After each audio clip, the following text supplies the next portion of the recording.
डिडवाना में बड़ा हादसा टला। बिजली के तारों में उलझने से बची जनहानि। डिडवाना जिले में आई भीषण अंधड़ और तेज आंधी ने शहर में भारी तबाही मचा दी है। करीब 20 मिनट तक चली तेज हवाओं ने कई स्थानों पर नुकसान पहुंचाया, लेकिन शीतल कुंड बालाजी मंदिर क्षेत्र में एक बड़ा हादसा होते होते टल गया।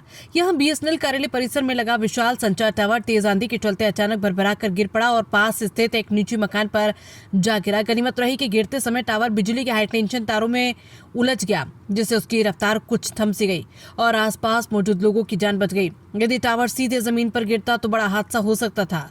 प्रत्यक्षदर्शियों के अनुसार आंधी की रफ्तार इतनी तेज थी कि भारी लोहे का टावर ताश के पत्तों की तरह ढह गया।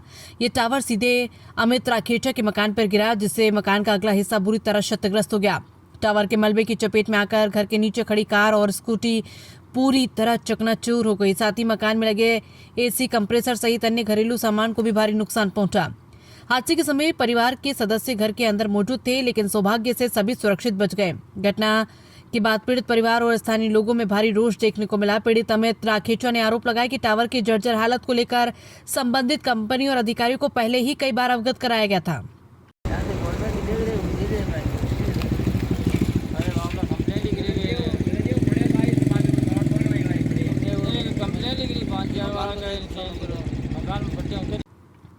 उन्होंने आशंका जताई कि टावर कभी भी गिर सकता है, लेकिन समय रहते ना तो इसकी मरम्मत कराई गई और न ही इसे हटाया गया। हादसे के बाद मौके पर पहुंचे टावर कंपनी के कर्मचारियों को पीड़ित परिवार और मोहल्ले वासियों ने काम शुरू नहीं करने दिया। उनका कहना है कि जब तक नुकसान का सही आकलन कर उचित मुआवजा नहीं दिया जाएगा, तब तक न तो टावर हटाने दिया जाएगा और न ही मलबा उठाने दिया जाएगा। पीड़ित परिवार ने प्रशासन से भवन, वाहन और घरेलू सामान में हुए लाखों रुपए के नुकसान की भरपाई की मांग की है। परिजनों ने चेतावनी दी कि यदि शीघ्र न्याय नहीं मिला तो आंदोलन किया जाएगा। घटना की सूचना मिलते ही प्रशासनिक अधिकारी, बिजली विभाग और पुलिस टीम भी मौके पर पहुंची। सुरक्षा के मद्देनजर पूरे क्षेत्र की बिजली सप्लाई बंद कर दी गई, ताकि हाई टेंशन तारों में फंसे टावर को हटाते समय कोई अप्रिय घटना न हो। प्रशासन ने पीड़ित पक्ष को नुकसान का आकलन कर उचित कार्रवाई का आश्वासन दिया। फिलहाल क्षेत्र में तनावपूर्ण स्थिति और शांति बनी हुई है। स्थानीय लोग मुआवजे की मांग को डटे हैं। सर, हमारे साथ हादसा ये हुआ कि शाम को 7:15 बजे ये बीएसएनएल ऑफिस का जो टावर है बीएसएनएल का, वो हमारे घर के ऊपर आके गिर गया। काफ़ी तेज़ धमाका हुआ और इससे पहले भी हमने कई बार बीएसएनएल ऑफिस के अंदर जाके इनकी शिकायत भी की है कि आपका टावर जर्जर कंडीशन में है और नीचे इसका जो बेस मजबूत नहीं है, इसको मजबूत किया जाए ताकि आगे से हादसे ना हुए। लेकिन इन पर कोई कार्रवाई इन्होंने की नहीं है। तो इनकी लापरवाही की वजह से ये कल जो बीएसएनएल का टावर है वो हल्की सी जो हवा से भी नीचे हमारे छत पर गिर गया।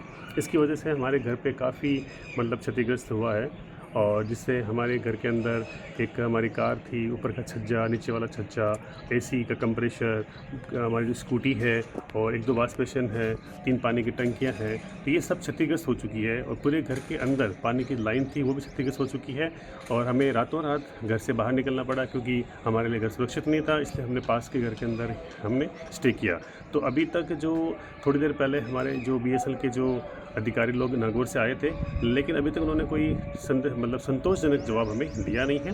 तो हम चाहते हैं कि प्रशासन इसके खिलाफ कार्रवाई करे और हमारे जो भी भरपाई उसका है, उसका नुकसान जो है उसकी भरपाई करने का हमें मदद करें। हम इतना ही चाहते हैं कि हमारे जो भी जितना नुकसान हुआ है उसकी जो भरपाई है वो बीएसएनएल कार्यालय करे और जल्द से जल्द हमारे घर से ये मलबा पूरा हटा के, ये जो टावर पड़ा उसको हटा के इसको हमारे घर को पूरा मेंटेन करवाएं ताकि हम यहाँ पर अच्छे से रह सकें। इससे हमारे जो रहने में बहुत बड़ी समस्या हो रही है।